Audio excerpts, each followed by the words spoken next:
कठियारी channel में आप सभी का खुशामदीद। जैसा कि मैं पिछले वीडियो में बात कर चुका था कि राष्ट्रपति पुतिन और बिडेन के बीच में जो मीटिंग होने वाली थी उसमें सारी दुनिया की नज़रें थी। इसका बहुत कारण था। दरअसल जब से बिडेन राष्ट्रपति बने और पुतिन तो जैसे हम सभी जान रहे हैं काफ़ी वर्षों से लगातार राष्ट्रपति बने हुए हैं, तब से इन दोनों के बीच में टसल थी। यह टसल की शुरुआत जब बिडेन से जब सवाल पूछा गया कि राष्ट्रपति पुतिन के बारे में आप क्या मर्डर मानते हैं, तो उन्होंने सीधे कहा कि हाँ, पुतिन इज़ ए मर्डरर। जबकि यही सवाल पहले राष्ट्रपति ट्रंप से भी पूछा गया था, तो ट्रंप इस चीज़ों को सवाल को गोलमोल कर गए थे और ओबामा भी इसके पहले गोलमोल कर चुके थे। लेकिन बिडेन ने स्ट्रेट फॉरवर्ड इस चीज़ों को किया। उसके बाद पुतिन ने इस पे जवाब दिया और वो अब डिप्लोमेटिक वे में, फिलोसॉफिकल वे में जवाब दिए। तो इसकी मीटिंग के पहले और भी बहुत सारी चीज़ें हुई जिसमें पुतिन और बिडेन दोनों ने ये स्वीकार किया कि रशिया और यूएस के बीच का जो रिलेशंस है वो इतिहास में सबसे नीचे लेवल पे पहुंच चुका है।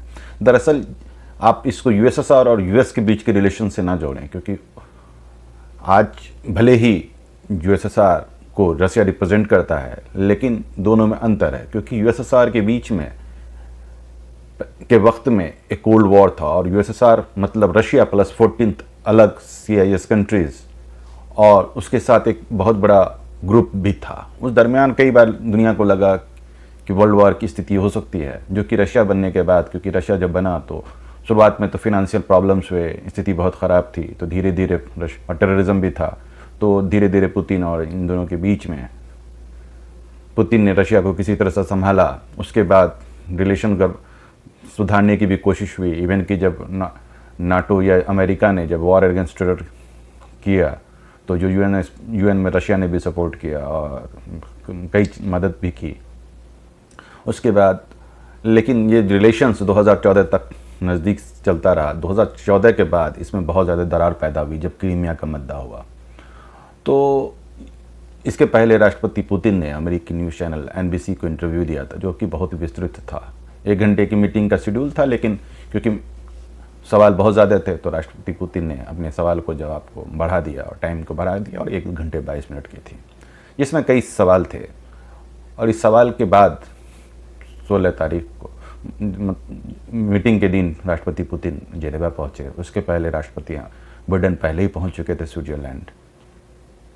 वहाँ प्लेस पे जहाँ जिस विला में मीटिंग थी, राष्ट्रपति पुतिन पहले पहुँचे और बिडेन कुछ वक्त बाद पहुँचे। दोनों में फ़ोटोशूट हुआ और दोनों मीटिंग के में गए। ये मीटिंग दरअसल 5 घंटे होने का अनुमान था और इसमें कोई लंच ब्रेक नहीं था लेकिन ये मीटिंग 5 घंटे से कम वक्त में मुकम्मल हो गया, जिसके बाद दोनों ने प्रेस कॉन्फ्रेंस भी किया। तो कई लोग इस मीटिंग्स को पूरी तरह से बेकार कहते हैं कि कोई नतीजा नहीं निकला, या कई अधिकांश लोग यही कहते हैं। तो कुछ लोग कहते हैं क्या कि कुछ तो बर्फ पिघली, कुछ कंक्रीट नहीं हुआ, लेकिन एक स्टेप फॉरवर्ड तो है, जो कि दोनों एक दूसरे के बीच में कुछ तो सामंजस्य बैठा होगा। जो कुछ दिन पहले जो बिडेन पुतिन को मर्डर क्रिमिनल्स बता रहे थे, वो दोनों एक जगह तो बैठे, भले ही प्रेस ज्वाइंट कॉन्फ्रेंस नहीं हुआ होगा। कुछ लोग इस चीज़ों को कहते हैं कि यूएस और रशिया ने ज्वाइंट कॉन्फ्रेंस ना करके, प्रेस कॉन्फ्रेंस ना करके एक बहुत अच्छा कदम किया, जो कि जब 2017 में ट्रंप और पुतिन बैठे थे तो दोनों ने ज्वाइंट प्रेस कॉन्फ्रेंस भी किया था। दरअसल इसमें बहुत सारे मुद्दे पे बात हुई, जिसमें साइबर सिक्योरिटी था, स्पेस प्रोग्राम था और न्यूक्लियर वॉरहेड का था, नवेल्नी इश्यूज़ था और डेमोक्रेसी थी, यूक्रेन थी। जिसमें अगर देखा जाए तो स्टार्ट ट्रीटीज़ को 2024 तक बढ़ाने की बात हुई, जो कि ट्रंप ने नलीफाई कर दिया था और एक आर्म्स रेस की स्टार्ट हो चुकी थी। तो ये 2024 तक बढ़ा, तो कोई बहुत बड़ी अचीवमेंट नहीं, लेकिन एक ब्रेक थ्रू हुआ और कुछ वक्त के लिए आर्म्स रेस को कहीं ना कहीं होल्ड पे रखा गया और आगे जब शुरुआत होती है तो फिर आगे रास्ता खुलता है। दूसरे, अगर क्रीमिया के इश्यूज़ पे या यूक्रेन के इश्यूज़ पे, जिस पे खासकर लुम्बांस और डॉनबास के इश्यूज़ पे देखा जाए, तो बहुत ज़्यादा प्रोग्रेस नहीं हुआ। दोनों अपनी मस्त पॉइंट ऑफ व्यू पे रिजिड थे। लेकिन देखा जाए तो उस पर भी कहीं ना कहीं पुतिन ने फिर एम्फेसिस किया कि हमारी जो मिन्स्क की जो एग्रीमेंट है उस पर बात हो। तो कहीं ना कहीं पुतिन इन चीज़ों पे थोड़े से नॉर्मल लगे, लेकिन उसका साइबर सिक्योरिटीज़ के इश्यूज़ पे हुई बात। साइबर सिक्योरिटीज़ पे रशिया का अलग फ्रेम था और यूएस का अलग फ्रेम था। यूएस कह रहा था कि क्या पनिश करें और इस चीज़ों को बंद करें, तो वही पुतिन के अनुसार साइबर हमले का ज़्यादातर ऑरिजिन यूएस और कनाडा में है, ना कि रशिया में। और इन चीज़ों पे एक लॉ बना लेते हैं, इंटरनेशनल लॉ, और यूएस के अनुसार ही साइबर स्पेस भी एक, जो इंटरव्यू में उन्होंने कहा था और प्रेस कॉन्फ्रेंस में भी जवाब में कहा कि यूएस और नाटो एलाइज जो हैं उनके अनुसार साइबर एक वॉर है, वॉर का एरिया है। तो जब इसमें पूछा गया क्या आप इसको वॉर की तरह ले रहे हैं, तो राष्ट्रपति पुतिन एज ए स्टेट्समैन गोलमोल जवाब दे दिए। लेकिन एक मतलब कहीं ना कहीं अंदाज़ा लगाया जा रहा है कि पुतिन यूएस के इस पॉइंट ऑफ व्यू को कहीं ना कहीं कैश करा रहे हैं और कहीं ना कहीं उनकी सहमति है, लेकिन उन्हें खुल के नहीं कहा। ये एक अंदाज़ा लगाया जा सकता है, अंदाज़ा गलत भी हो सकता है, सही भी हो सकता है। तो रशिया कह रहा है कि इसके लिए एक इंटरनेशनल लॉ और कॉन्सेप्ट बने ताकि हम लोग सहयोग कर पाएँ। और सिर्फ ये नहीं, आपके यहाँ भी है। उसके बाद जब ह्यूमन राइट्स की इश्यूज़ हुई तो ह्यूमन राइट्स की इश्यूज़ में कहा गया क्या कि हम अपने क्रिमिनल्स को जो करते हैं, जो बाहर के ये होते हैं, क्या यूएस ने जो इस मतलब जो कैपिटल हिल्स में जो राइट्स हुए थे उसके लोगों को क्या किया, उनको तो आपने सज़ा दिया, तो उसी तरह हम भी सज़ा देते हैं। ये ह्यूमन राइट्स नहीं, ये लॉ एंड ऑर्डर का इश्यूज़ है, तब तो आप भी। और उसके बाद उन्होंने एक इंटरव्यू के दौरान ग्वांटानामो बे का भी कहा कि, और सीआईए के जो यूरोप में कई जगह इम्प्रिजनमेंट सेल हैं उस पर भी सवाल उठाया कि उन पर तो कोई लॉ नहीं है, ना वो यूएस लॉ के तहत हैंडल होते हैं, ना यूएन के लॉ के तहत हैंडल होते हैं, और उनमें किस तरह से तशद्दुद की जाती है उस पर क्यों नहीं चर्चा होती। सवाल जायज़ था, लेकिन जब ये जवाब दे रहे थे तो मतलब प्रेस रिपोर्टर्स ने कहा ये तो व्हाट अबाउट हो गया, तो इस पर नहीं। तो उन्होंने कहा कि ये भी तो एक सवाल है, इस पर सवाल क्यों नहीं पूछा जाना चाहिए। उसके बाद तो जहाँ वो कैपिटल हिल से राष्ट्रपति पुतिन कैपिटल हिल के लोगों के साथ कहीं ना कहीं सिंपैथी दिखा रहे थे, तो वहीं ब्लैक लाइव्स मैटर पे तंज कस रहे थे। वो बोल रहे थे क्या कि ब्लैक लाइफ मैटर्स की तरह वो अपने देश में नहीं होना चाहते, करना चाहते, क्योंकि ब्लैक लाइफ मैटर्स के साथ जैसा हम लोग जान रहे हैं कि डेमोक्रेट्स का थोड़ा सा ना कहीं लगाव है, झुकाव है, तो उसको काउंटर कर रहे थे। तो राष्ट्रपति उसके बाद नेवल्नी के इश्यूज़ पे भी बात हुई, तो नेवल्नी के इश्यूज़ पे उन्होंने कहा क्या कि हमारे इसमें बहुत सारी पार्टीज़ है और हम फॉरेन एसेट्स को हम करते हैं, और कहीं भी जो होता है ना, जैसे आप कैपिटल हिल्स को करते हैं तो वैसे हमने भी किया। तो ये ऐसा नहीं है, हम डेमोक्रेसी में पार्टीज़ के नहीं, जो हमारे नेशन इंटरेस्ट में होती है या फॉरेन एसेट्स को हम बाइंड करते हैं, ना कि पार्टीज़ को। और वो इस पे मेरा कोई कंट्रोल नहीं है, ये तो लॉ एंड ऑर्डर का मसला है, इसे कोर्ट ने जो सज़ा दी है या जो भी चीज़ है वो उसका कोर्ट समझे और बाकी समझें। तो वहीं बिडेन ने भी प्रेस कॉन्फ्रेंस की, और इस प्रेस कॉन्फ्रेंस में वो CNN के सवाल पर भड़क भी उठे, जिसके लिए बाद में माफ़ी भी मांगा।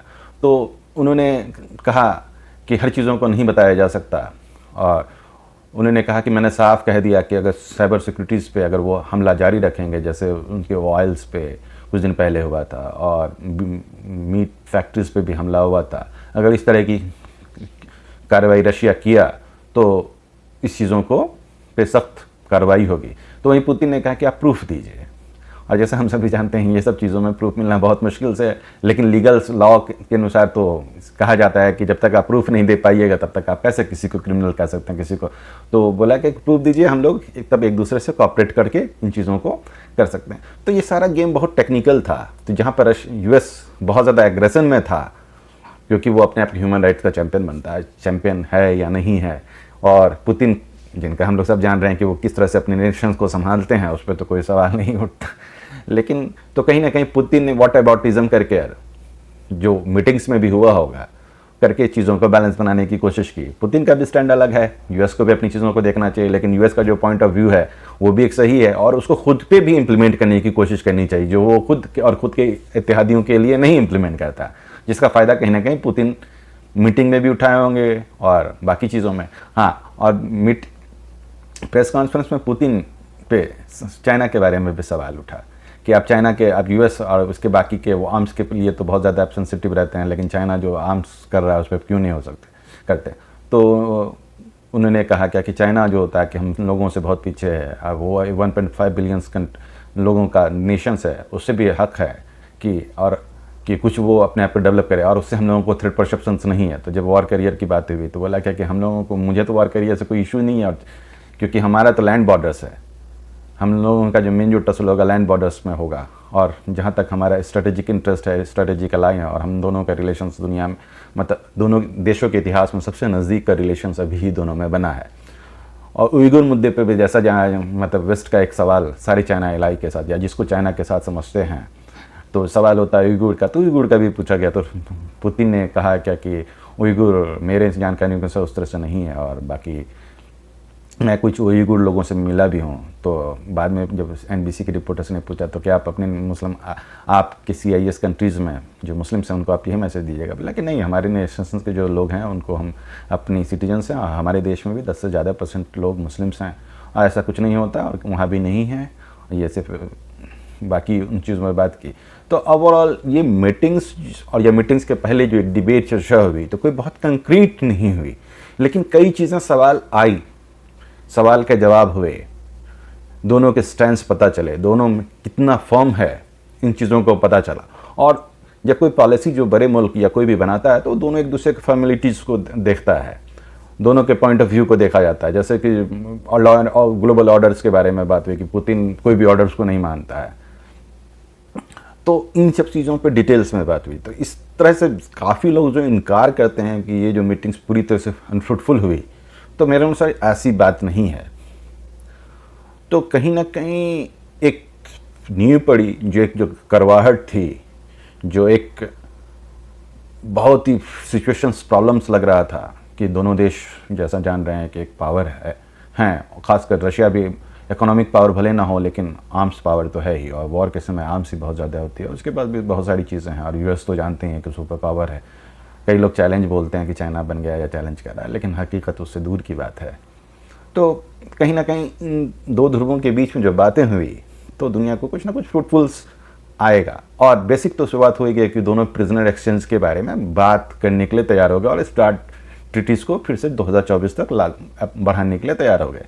तो जब दो करवाहट की बात होती है तो उनके बीच में जब कोई मीटिंग्स होती है तो पहली बार में कुछ लोग एक्सपेक्ट कर लेते हैं कि सब कुछ सही हो जाएगा, तो ऐसा नहीं होता।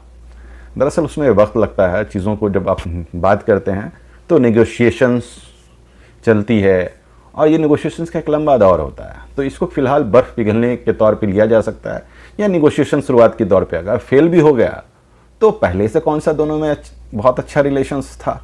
तो कहीं ना कहीं बिडेन्स को इसका क्रेडिट देना पड़ेगा कि उन्होंने अपने जो स्टैंड्स को थोड़ा सा डाउनग्रेड किया, और आगे बढ़कर पुतिन को जेनेवा में मिलने की ऑफ़र दी, मीटिंग्स ऑफ़र किया, जिसे पुतिन ने भी स्वीकार कर, जो पुतिन ने खुद ही उस बिडेन के उस कमेंट्स के बाद कहा था कि दोनों कहीं थर्ड कंट्रीज़ में मिल जाते हैं, क्योंकि रशिया US इतिहास में जहाँ तक मेरी जानकारी है दोनों कभी US या रशिया में नहीं मिले हैं, दोनों हमेशा थर्ड कंट्रीज़ में मिले हैं। तो दिया तो उन्होंने, बिडेन ने इस चीज़ों को स्वीकार करके किया। तो आगे देखते हैं इन चीज़ों पर क्या होता है। फ़िलहाल इसी बातों पर अपनी बातों को ख़त्म करता हूँ। Bye bye, take care, see you letter.